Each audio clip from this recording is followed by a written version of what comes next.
Good morning, scholars. Today we're going to continue our way through Pharr's Homeric Greek, looking at the content of Lesson 24, that is, the active voice of the imperative mood, as well as the irregular adjective μέγας, μεγάλη, μέγαν. Okay, so the imperative is one of our four moods. As Mike says at 357, four moods, the indicative, subjunctive, and optative, are called finite because the person is defined by the endings. So we will see that the imperative comes in the second person and the third person. The imperative is used in commands and prohibitions. Its negative is may. All its tenses refer to the future. So under commands are included requests, entreaties, summons, prescriptions, and exhortations. Now in exhortations, age, pere, ite, usually with de, sometimes with nun, often precede the imperative. So from Xenophon, we have age de akusate. Come, listen. Age de akusate. And again from Xenophon, agete de pneisate. Go now, take your supper. Agete de pneisate. Come now, take your supper. Or from Plato's Gorgias, al ite epe. Al ite epe. But come, say. And so we see this as well, the ite before the imperative, in line 32 of Book 1 of the Iliad. Al ite me meretes de. Al ite me meretes de, says Agamemnon to the priest. So the imperative, though it always implies the future time, the tenses do not differ or do not refer to differences of time, but denote only the stage of action. So this refers to our various tenses of the imperative. There are three, present, aorist, and perfect, but right here we're just done with the present and the aorist, since the perfect imperative is rather rare, and perhaps we'll treat it later. But the present is used of continuance. So we have these examples. Tous gones tima, honor thy parents. And panta talete lege, panta talete lege, go on and tell in detail the whole truth. And then from Xenophon, tous hippus ekenois didote. Tous hippus ekenois didote. Offer the horses to them. So this is a present imperative of continuance. Whereas the aorist refers to just a simple occasion. So from Xenophon, blepson pros ta hore, blepson pros to hore, look, i.e. cast a glance toward the mountains. Or from Plato's Apology, epe, state, a word. Again from Xenophon, hemin tous hippos dote, give the horses to us. Hemin tous hippos dote. So the forms that Pharr wants us to begin with are the singular forms of the active imperative. So you will see that there's a second person imperative where you're speaking directly to someone. Loose, continue to loose in the present, lue. But then the third person of the imperative, lueto, let him loose, where you're talking to a person in the third person. And so you have aorist forms of that as well. Luson, loose, and lusato, let him loose. So we've seen examples of these in the Iliad so far. We've already seen Imperatives-Plural, don't anger me. But then of the Aorist, second person imperative, Tode moi kreenon eldor. Tode moi kreenon eldor. Grant me the following desire. And likewise from the Catholic Mass, Kyrie eleison. Kyrie eleison. So this aorist second person active imperative in Omicron Nu is a little difficult to learn, so I highly recommend that one memorize either the second or third of these examples so you can consolidate it, because you'll see it's a little out of the norm. Luson, this second person singular imperative. Now in the plural, you get luete, loose, continue to loose, and luonton. You don't see these very often, but they do occur. The third plural imperative, let them loose. And then the aorist, loosate, loose, and loosanton, let them loose. So it's worthwhile noting that the second plural imperative is identical to the second plural indicative in both the present and the aorist, but the aorist, of course, is unaugmented. So if you look at these forms that I put of the plurals of the indicative, you see luete, luete is identical, but then you have elusate, but in the aorist of the imperative, just lusate. So very close resemblance of these forms. That might help you to memorize them, or might just confuse you. Okay, so the endings of the imperative, let's ignore the middle ones. We'll talk about those later. But you see in the active, in the second person singular, you have a blank, which is what it actually is with the epsilon. When they end in epsilon, Imperatives-Plural. That actually, I've never really found a explanation of that epsilon that makes me happy. But nevertheless, that's what we're looking at here. And then we have also endings in theta, iota, which we'll talk about, and the endings in sigma, which we'll talk about. So we have three different possibilities for the second singular of the active. But the remainder of them are pretty straightforward. In the third person of the singular, you have tau, omega, lueto, and then in the plural, you have luete and luonton. Again, the thematic vowel changes. So these endings are pretty easy to spot and are consistent. The only tricky part comes in the second singular, where you have the three different options. So because the forms of the imperative are not really that complex, this is a good point, I feel, to introduce something we've been dancing around, and that's the fact of contracted verbs. So going back to Smythe's introductory remarks regarding verbs, he says at 376, according to the ending of a verb stem, omega verbs are termed either vowel or pure verbs, that is, the ones that are not contracted. Those end in either upsilon or iota, as in luo, paideuo, krio.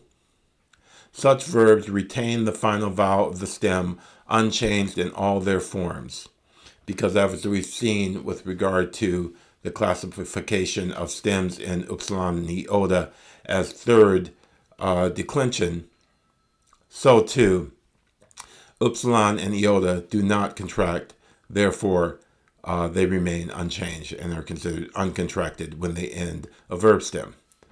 But then you do have contracted verb stems, and those are ones that end in alpha, epsilon or omicron, as in timo from timao, poio from poieo, and delo from deloo. And these are treated more specifically at 385, where he says verbs in alpha, omega, epsilon, omega, omicron, omega are contracted only in the present and imperfect. Okay, only in the present and imperfect do you have to deal with this. And the principles of contraction are explained in sections 49 to 55. And these sections, those 6 sections of Smythe, are well worth studying closely before you start trying to get your mind around contraction, or as you start getting your mind around contraction, because it's just very helpful to have the laws up front when you get to look at the examples. So the example verbs that Smythe gives are timao, poieo, and deloo, and he inflects them in his paradigms in the present and imperfect, active, middle, and passive. So let's look at the principal parts of these contracted verbs, because they're pretty straightforward the way they behave. So you see timao, timeso, etimesa, tetimeka, tetimemai, and etimetain. And then derao, deraso, eterasa, teteraka, teteramai, eteraten, deraos to hunt, poieo, poieso, epoiesa, pepoieka, pepoiemai, epoieten. And then deloo, deloso, edelosa, dedeloka, dedelomai, edeloten. Now what you see is that these stems before the sigma and also in the perfect forms, they expand their vowel. So the alpha is expanded to eta, because in therao you have rho before the alpha. It just expands to long alpha.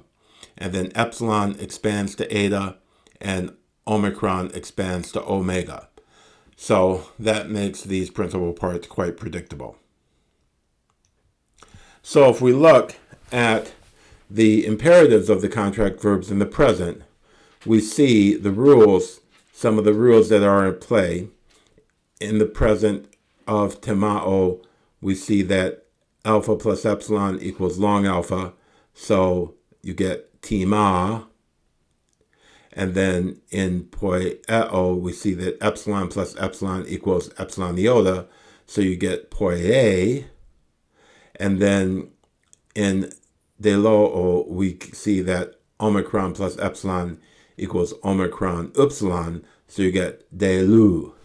So these are our contract present tense imperatives: tima, poie, delu, and those contractions continue in the other forms, so you end up with timao, timato, timate, poie, poieto, poiete, delu, deluto, delute.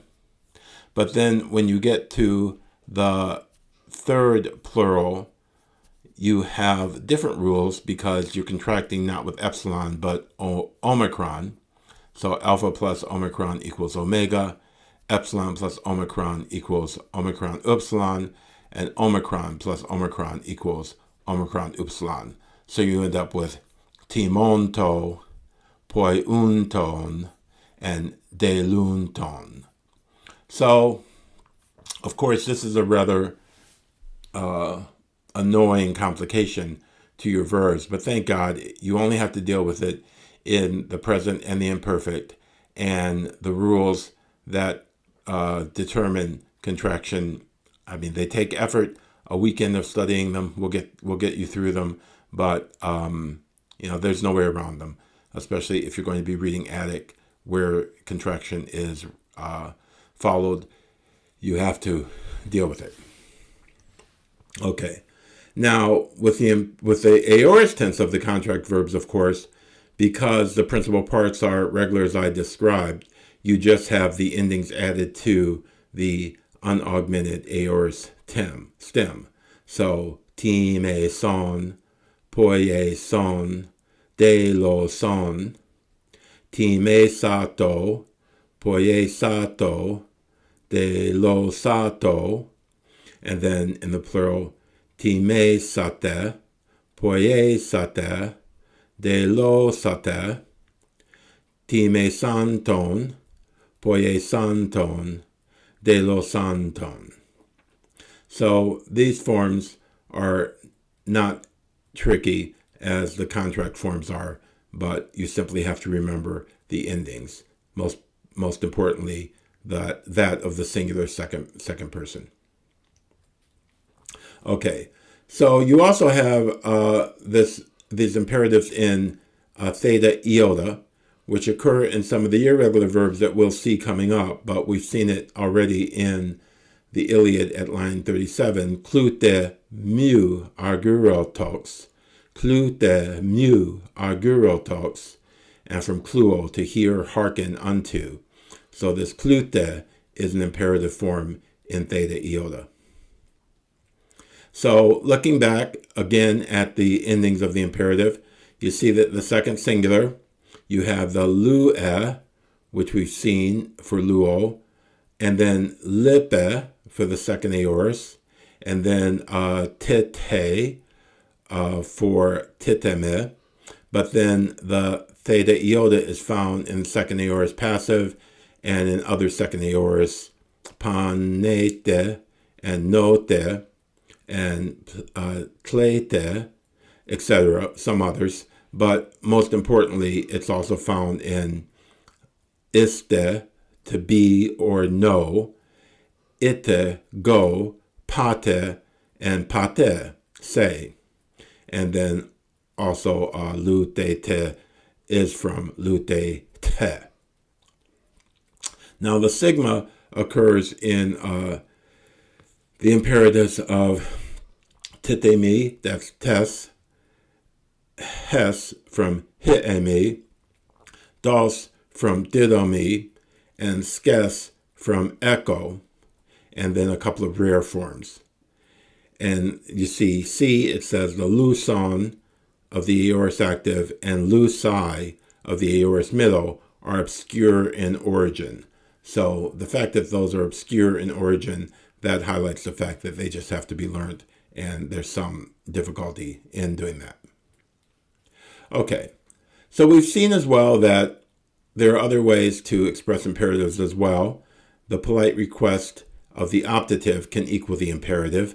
So we've seen Chryses saying to the Achaeans, Pai da da moi lu saite bilain, please release, you release my dear daughter. And then even following that with an infinitive, which is functioning as a imperative, dekestai, we've talked about that. But then as well, we have in line 42, after Chryses says to Apollo, grant me the following desire, toda moi cre enon el dor, he follows that up by explaining what the toda is, te seon danaoi, ema da kua soise belese. Might the Danaans pay, give retribution for my tears with your arrows, by means of your arrows. Might they pay by means of your arrows, or make them pay with your arrows. So in both these cases, we see the imperative optative, whereas the optative may express a command or exhortation with a force nearly akin to the imperative, and it has a sense of politeness, as when you would be addressing either a god, Apollo, as Chryses is doing, or someone like Agamemnon who's in a position of power. So finally, in this lesson, we have to deal with the irregular adjective μέγας, μεγάλη, μέγα. And if we look at this, it really just needs to be learned. You have to see that this lambda introduces itself.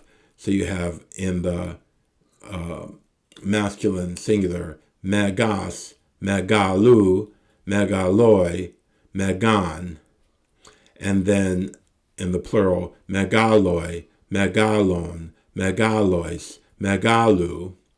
And then the feminine is straightforward because the L is consistent, lambda is consistent all the way through.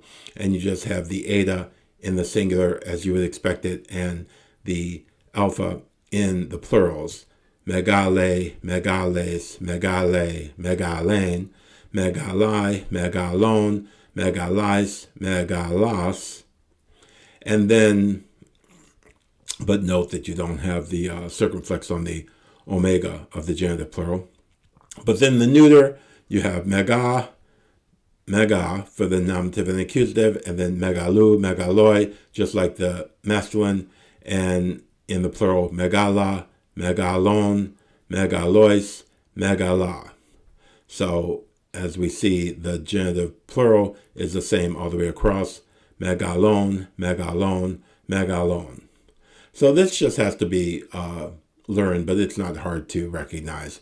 You think of Megatron or just our expression, mega, Okay, so that's it for lesson 24. Thank you for being interested, and I'll get back to you soon. Keep working hard, and don't be discouraged by the complexity. Okay, have a great day. Goodbye.